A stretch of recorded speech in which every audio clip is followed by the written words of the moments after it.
All right, sixth race at Miami. At this point, I have had the fifth race, which I finished finally after 3 DNFs. So first race completed, second, third, and fourth race all DNFs, and then the fifth race I completed, as you saw in my last video. This video, I'm getting set up for my sixth race, and I'm going to skip ahead to the actual start of the race. This is all qualifying. I do okay in the qualifying, not great, but better than previous. So let's back it up just a little bit. Here is the actual beginning of the race. I am starting way back here, I think in 7th position. I'm kind of actually, initially I've been a little frustrated to start on the right-hand side of the track because of the hard right, but as I've realized, it's actually not that bad. It's actually, I think, in a way preferred because I don't have to cut across traffic and everybody's going a little slow into this initial turn. So again, I'm just trying to survive this race, starting in 7th, and just trying to get through it without too much craziness. And yeah, so let's take a look here. The first lap, here's your first victim. Nasty crash, actually. The first lap here, obviously the tires are a little cold. Everybody's jockeying for their initial positions.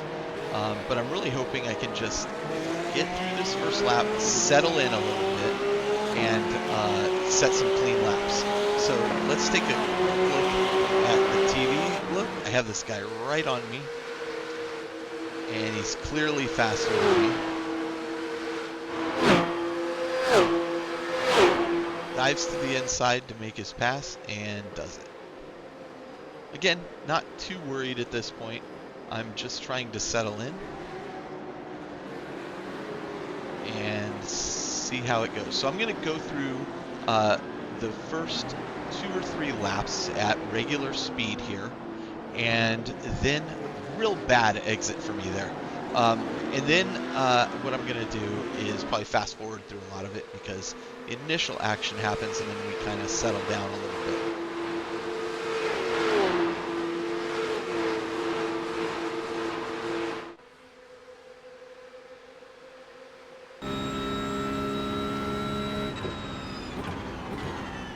Again, people are still on cool tires. Try to do the undercut here. Switch back rather. Unable to pull that off.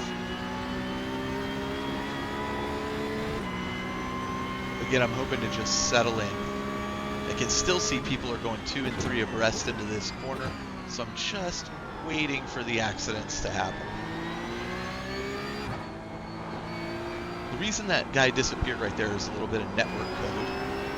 Occasionally, you'll see him disappear like that. It's actually really distracting too. I've never had him pop in and cause an accident, but I don't know that it doesn't happen.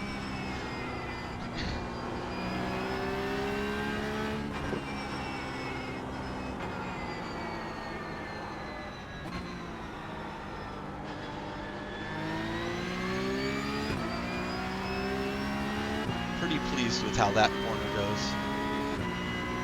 But again, my last lap, the first lap's only a 2:07, which is incredibly slow, but of course it's your first lap. Everybody's going a bit slow in that initial turn and you're dealing with all the traffic. You can see all these guys still really battling it out in front of me. So I'm kind of waiting to see what the disaster, the pending disaster is coming up there. Let's see how I handle this corner this time. This is 1, 2, 3, and then through here. Again, not a great exit. In fact, I actually hit there. I'm a little worried that I've caused more damage because this is exactly where I've taken myself out before and DNF'd a race. So now, because of that terrible exit and that damage I just received there, which isn't really affecting the car, I get a notice that there's damage on my right side, but I'm still steering fine. I start to get a little more, let's just settle in, don't worry, just calm your nerves and keep going.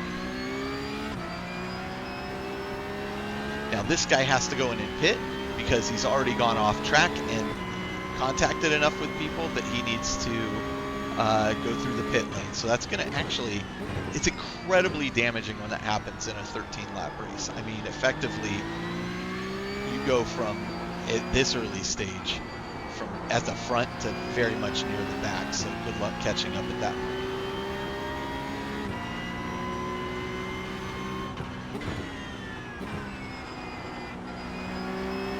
I'm actually getting faster at this area after this. There's another race I'm going to record. But I'm getting better at this corner. This is not the greatest show of it. But you'll see in my next video where I'm gaining more confidence there.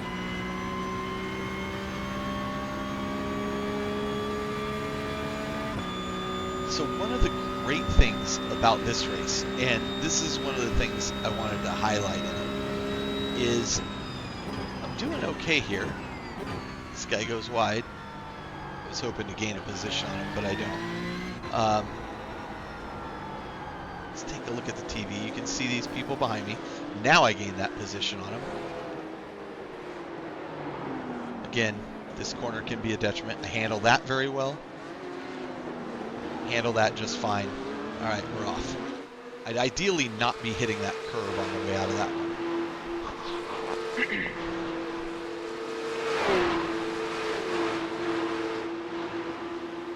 This will be the end of lap 3. Then I'm going to speed it up a little bit and let you see what happens until we see something exciting.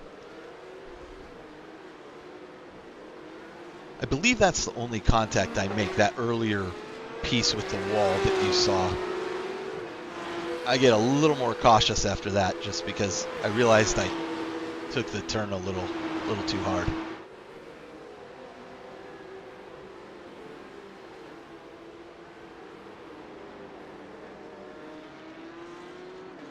All right, I'm going to fast forward us here a bit until one of these guys starts catching up to me.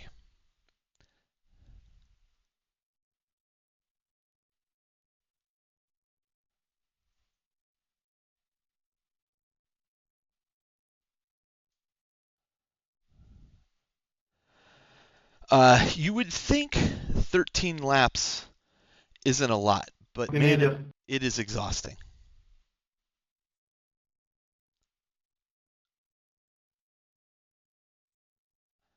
By the time you're at like lap 8 or 9, you can feel sometimes your mind is maybe wandering a little bit. You're trying to concentrate really hard. You make a mistake as you're looking at different inputs. It really can throw you off, even when it's only 13 laps. I do not know how Formula One drivers are doing 50 laps of something. I would argue higher intensity than this. A lot higher intensity because it's real. Still pulling pretty good laps here.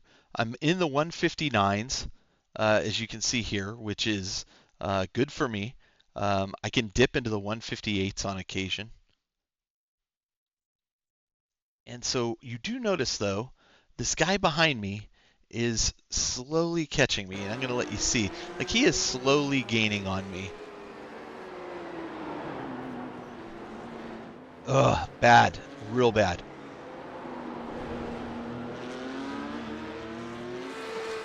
My next race, I handle that so much smoother.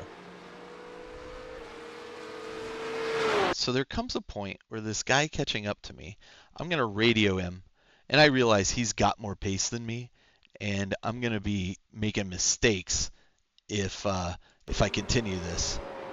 I don't know if it's this lap. I'll check. We're on lap 10. There's another accident that we get another place from. So I'm in position 5 at this point. This guy's been catching up to me. Pretty sure this is the time where I radio him. I realize he's just got more pace than me. I feel my tires slipping badly. That handled that corner really well. But I feel that the tires are going out. Like I have burned these tires up. And so I can feel that I'm sliding as I'm doing various corners. David, you got more pace than me, man. You pass on the back straight.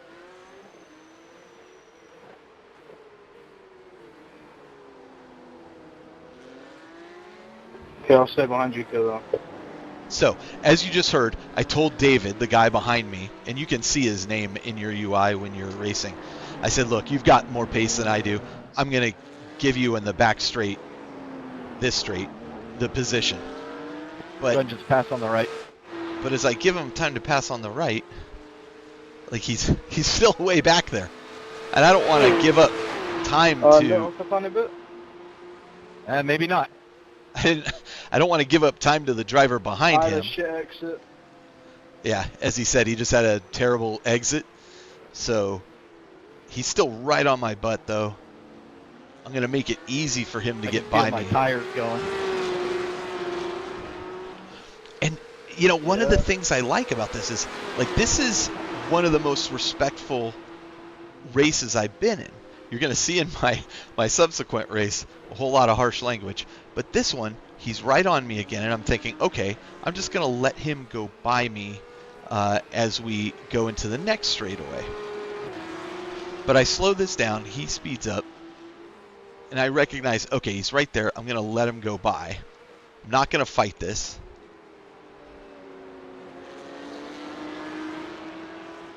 So David was an absolute gentleman driver there, as we say in the F1 Ferrari circuits, right? A risk and off track right there. But okay, so David's ahead of me. I figure I'm just going to try to pace with him and see how he goes. But he's pulling away from me pretty well. So now what I want to do is I want to fast forward to the last lap. And this is what a freaking amazing sportsman David here is. I'm just trying to keep up with him and make sure I don't lose this position to the next person, because I am now in 5th place. I was in 4th for a bit, but I'm now in 5th. Thank you, mate. You hear other drivers talking to each other. I believe in setting an example, and that worked pretty well, I think. I think other people heard that. Hey, I'm a leader, not a follower, right? Thanks, man. Pass this guy without much problem, where he's a back flag. All right, and so here we finish lap 12, and we're entering lap 13. And I want to show you what happens with David here, because what a guy this guy is. So here we come.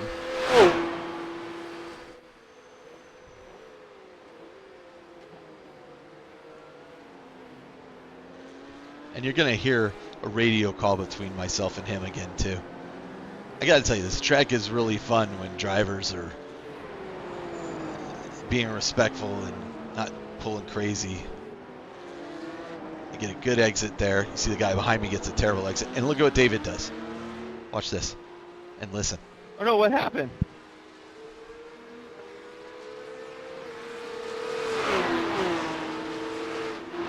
I'm giving you it back, mate. Dude, you didn't have to do that. It's only it's only P5, but I almost, hold on, I can't break. I almost screw him up right here. But my brakes, my tires are so gone at this point. But what a guy. I mean, to give me that place back. He didn't need to do it. You had better pace than me, man. You didn't need to do that. It's only one position, man. Thanks, man. That was fun. Yeah, dude. What a great race. And what a great guy. I immediately left this race and went and added him as a friend.